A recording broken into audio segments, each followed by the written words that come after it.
Hello friends, and welcome back to my channel. If you're new here, my name is Dion, and today, as you can see from the title, we are doing a style spotlight on the singer-songwriter FKA Twigs. This was commented a couple times in my videos, and FKA Twigs just has some of the coolest, most unique style and fashion perspective out there right now. I find that she really doesn't follow necessarily trends. She just has such a really cool, unique, personal style that I think deserves to be celebrated.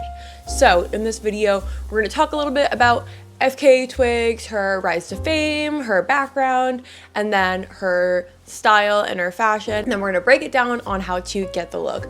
So if you like celebrity fashion and fashion commentary in general, then definitely make sure to subscribe to my channel because I post videos every Thursday.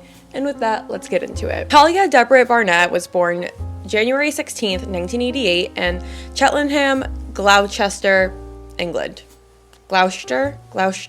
She was the only child of an English mother who was a dancer and a gymnast and a Jamaican father who was a musician. At age 16, FKA Twigs started making music in youth clubs. At 17, she moved to South London to pursue a career as a dancer and enrolled in the Brit School. She worked as a backup dancer in music videos by artists such as Kylie Minogue, Plan B, Ed Sheeran, Tal Cruz, Dion Broomfield, and Jessie J. Her mom was also a fashion designer and used to sew all of her own clothes. This is from an interview from The Cut. Quote, "When my mother was young, she used to make all of her own clothes. She really loved the styles of the 30s and 40s, so she'd have a little cinched-in waist and would make her own suits and would always have a beret on the side of her head. I've been doing S-curls for years. I just use gel and a tooth comb. But ever since I did the ID cover, it's something that's really taken off in fashion and music. My reference from it comes from Josephine Baker, the first ever Black performer. She became known as Twigs for the way that her joints crack. She added the initialism FKA to her name when another act called the Twigs, twin sisters, active and recording since 1994, asked her to change the stage name. It is believed to or assumed that FKA stood for the business abbreviation formerly known as, but Barnett has said in multiple interviews that the letters do not stand for anything in particular. Quote, "It's just a collection of letters. I was gonna be like FK1 Twigs or AFK Twigs. I just wanted a selection of letters that sounded quite kind of masculine and strong. FKA worked. It doesn't stand for anything, it's just capital letters." She's known for having a laid-back personality despite her avant-garde style. Quote, "It's really easy to project this whole ideology of what being an artiste is, but I'm not down with just intellectualizing it. I just think if you feel like doing something, then do it." Between 2014 and now, she has released 2 albums, 3 EPs, and 1 mixtape, winning her a Grammy for her music video, Cellophane, for Best Music Video of the Year. In terms of her fashion, FKA Twigs is a collector of Vivienne Westwood corsets and vintage Jean Paul Gaultier. She'll also sport Nike just as readily as she'll slip on an Edwardian gown. She's very much Edwardian era meets Gaultier meets The Matrix. Quote, "I'm always weird about color. I definitely stick to black a lot. Not in a gothy way, but my videos are black and white, and if I do a video in color, I like the contrast to be quite high. I'm really into textures visually as well. In the Wet Wipes video I just directed, I really wanted the texture of satins and velours and furs in the video to be brought out in contrast.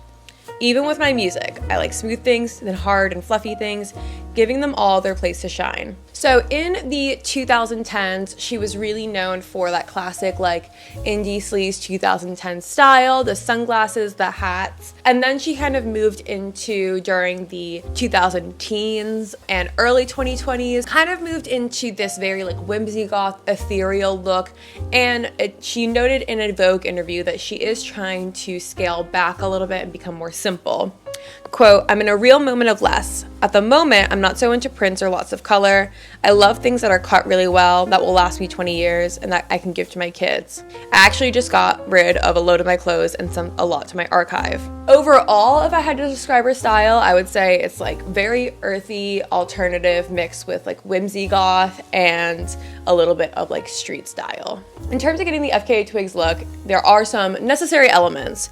She does a lot of face jewelry, headpieces, slashed bodysuits, rings, chokers, shoulders, massive platforms, lots of custom sets, mix and match sportswear, lingerie, fetish wear, body chains, headdresses, seashell spangled belts, and she always has her signature septum piercing. You want to think of heaps of pearl jewelry, feathered hats, prairie dresses, bloomers, corsets, and like a health goth iteration by Burberry, Angora sweaters paired with hoop skirts and plaid kilts and cloud tops. She really doesn't have any rules. I'm obviously referencing very much her like Vivienne Westwood Edwardian era with like the braids, the bun, the corset. That's kind of my FKA Twigs look for today. To quote the magazine Essence from 2020, when it comes to cardinal rules to follow when trying to dress like FKA Twigs, just know there is none. FKA Twigs pulls Vivienne Westwood pieces from her old collection to embrace the unpopular combination of black braids and vintage clothing. Her statement, black hair is beautiful with any material, no matter what. And I think her hair and makeup is also a big part of her style. She really, similar to Alexa Demie, if you've seen that style spotlight, FKA Twigs really dresses head to toe, from the hair, the makeup, the jewelry, the eyes, the necklaces, the tops, the belt, the pants or the skirt, down to the socks or the tights to the laces. Everything is thought out.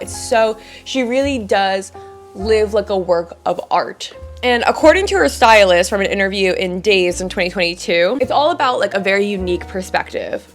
She wears a lot of swampy clothes and loves like very fantastic lace. She does the romantic, historical, theatrically camp thing. And her stylist says that she pulls from FKA Twigs' wardrobe, his own wardrobe, and his boyfriend's. Quote, I'd be mortified if Twigs wore something that somebody else wore the same season.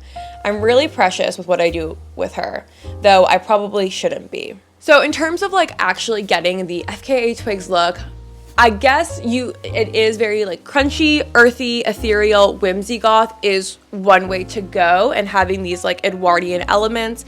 But it's really about like a unique perspective, like an alien in Edwardian elements, or just a really well thought out head to toe. Even if you look at her very casual like sneakers, shorts, and a tank top, it's a really cool looking tank top. They're really interesting like pantaloon shorts. Like she always has something that sets it apart and is very unique, and it's one of the most interesting and unique fashion perspectives I think that we have right now. I feel like a lot of people dress so similarly, and that's why I wanted to do a video highlighting FKA Twigs' style, because even though unlike a lot of other aesthetics that I've done, I can't really pin down what she is, and she obviously is always evolving in her style, but what I can say is that it's really well thought out. It's a living form of art and art expression for her, and I think it's something that we can all take a lot of note of and just be weird and be open to mixing Nike with Vivienne Westwood and corsets with sneakers and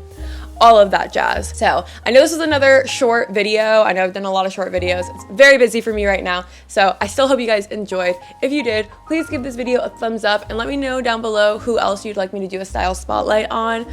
Make sure to subscribe to my channel because I post videos every Thursday, and follow me on TikTok and Instagram because I post content there almost every single day.